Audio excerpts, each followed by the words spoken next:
بسم اللہ الرحمن الرحیم۔ معزز خواتین و حضرات، السلام علیکم ورحمۃ اللہ وبرکاتہ۔ یہ بات تو روز روشن کی طرح عیاں ہے کہ اللہ تعالیٰ کی زمین پر انسان دو ہی قسم کے ہیں، اہل ایمان اور اہل کفر۔ اب اہل ایمان اللہ تعالیٰ سے کیا امیدیں وابستہ رکھتے ہیں یا سب سے بڑی امید کیا رکھتے ہیں، یہی ہمارے آج کے قرآن مجید کے سبق کا موضوع ہے۔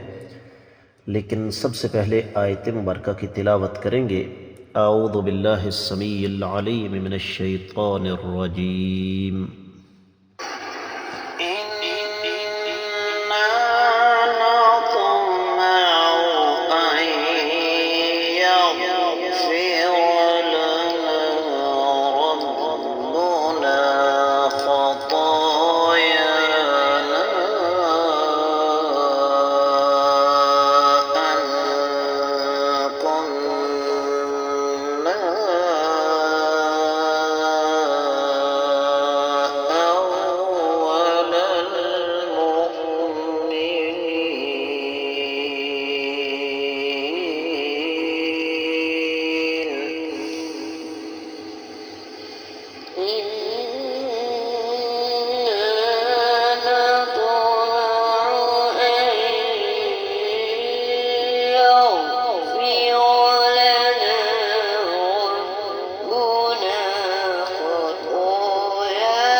معزز خواتین و حضرات، اللہ رب العزت کی پاکیزہ کتاب قرآن مجید پارہ ہے 19واں، سورت کا نام الشعراء، آیت مبارکہ ہے 51۔ تذکرہ وہی چل رہا ہے کہ جب فرعون نے سیدنا موسیٰ علیہ السلام کا جادوگروں کے ساتھ مقابلہ کروایا تو رب کائنات نے سیدنا موسیٰ علیہ السلام کو بے مثال کامیابی عطا فرمائی۔ جادوگر سجدے میں گر گئے اور انہوں نے سب سے پہلے تو فرعون سے کہا کہ تم جو کچھ بھی ہمارے ساتھ کرو گے ہم اس پر ثابت قدمی کا مظاہرہ کریں گے، کیونکہ ہم اللہ کی طرف لوٹ کر جانے والے ہیں۔ دوسری بات جس کا تعلق میری اور آپ کی عملی زندگی کے ساتھ بہت گہرا ہے، کہنے لگے انا بلا شبہ ہم نطمع، یقینی طور پر شدید خواہش رکھتے ہیں، ان یغفر لنا، کہ بخش دے ہمارے لیے، ربنا ہمارا رب، خطایانا ہماری غلطیوں کو، ان اور یہ کہ کننا ہم ہو جائیں اول ان لوگوں میں سے پہلے، المؤمنین ایمان والے۔ با محاورہ ترجمہ سماعت فرمائیے گا۔ ہم اس امید پر ایمان کی راہ پر چلے ہیں کہ ہمیں امید ہے کہ ہمارا رب ہماری تمام غلطیاں معاف فرما دے گا۔ امام ابن کثیر رحمۃ اللہ علیہ نے اس آیت مبارکہ کی تفسیر بیان کرتے ہوئے ارشاد فرمایا کہ دراصل جادوگروں کو اپنے اس گناہ کا شدت کے ساتھ احساس ہوا جو انہوں نے جادو کی شکل میں سیکھا تھا، کیا تھا، تو اس لیے انہیں اس گناہ پر ندامت ہوئی، تو انہوں نے کہا ما قارفناہ من الذنوب، ہم اس بات کے شدید خواہش مند ہیں کہ ہمارا رب ہمارے ان گناہوں کو معاف کر دے جو ہم سر انجام دیتے رہے، وما اکرہتنا علیہ من السحر، اور یہ جو تم نے ہمیں جادو پر مجبور کیا، تو ہم تو یہ جتنے لوگ یہاں پر موجود ہیں ان میں سب سے پہلے ایمان والے ہیں، اس لیے کہ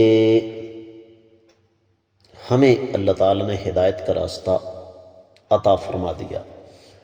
ابن کثیر رحمۃ اللہ علیہ نے یہاں پر ایک اور بات بیان فرمائی ہے، اور وہ یہ کہ اس وقت جتنے بھی جادوگر تھے ایمان والے، ان سب کو فرعون نے قتل کروا دیا۔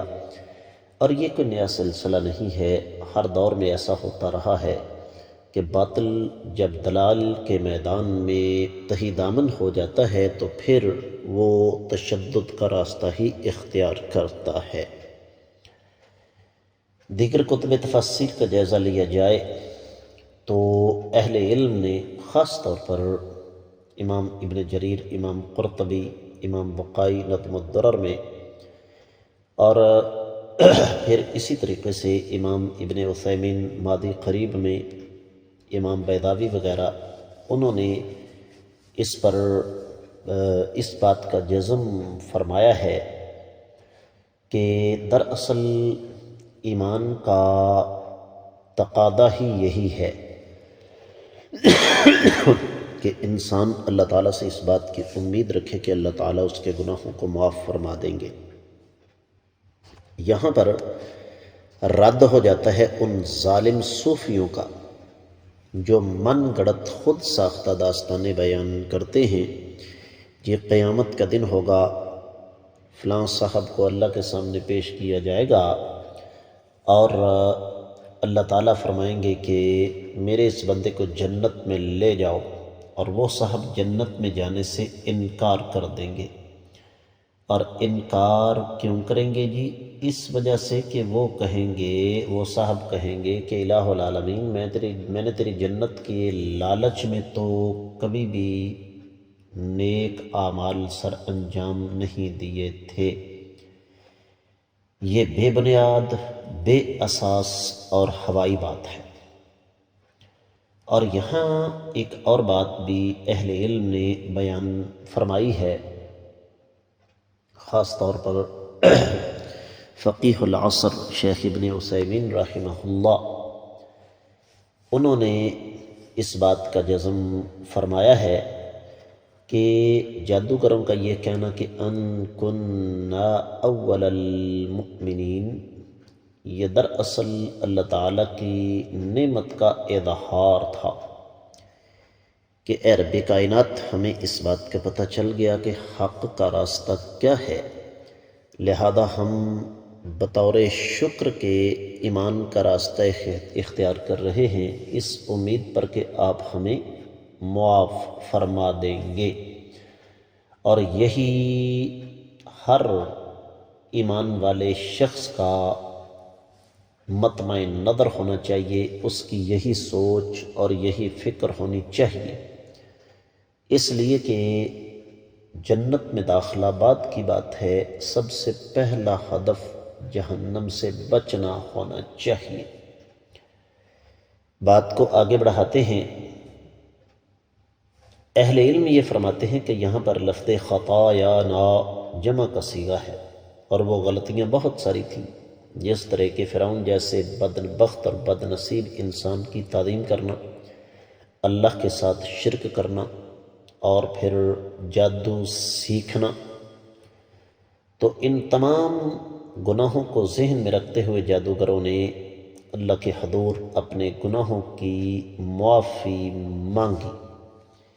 یہاں پر واحد و تفسیر میں لکھا ہوا ہے کہ یہاں احتمال ہے کہ فرعون نے ان کو قتل کر دیا تھا، یا کہ رب کائنات نے انہیں فرعون سے بچا لیا تھا۔ بہرحال یہ تاریخی باتیں ہیں، ہمیں ان سے کچھ لینا دینا نہیں۔ جو سبق ہمیں یہاں سے ملتا ہے وہ یہی کہ ایمان لا کر انسان اللہ مالک العلم رب الجلال والاکرام سے اپنے گناہوں کی معافی کا طلبگار ہو۔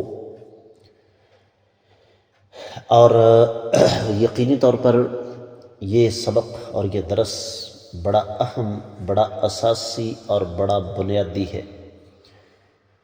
معزز خواتین و حضرات، یہاں پر ایک اور چیز بھی ذہن میں رکھیے کہ جو شخص ایمان کے راستے پر چلتا ہے پھر وہ کائنات کی کسی چیز کی پرواہ نہیں کرتا، جس طرح کے مفسرین کرام نے اس پر بڑی تفصیل کے ساتھ روشنی ڈالی ہے۔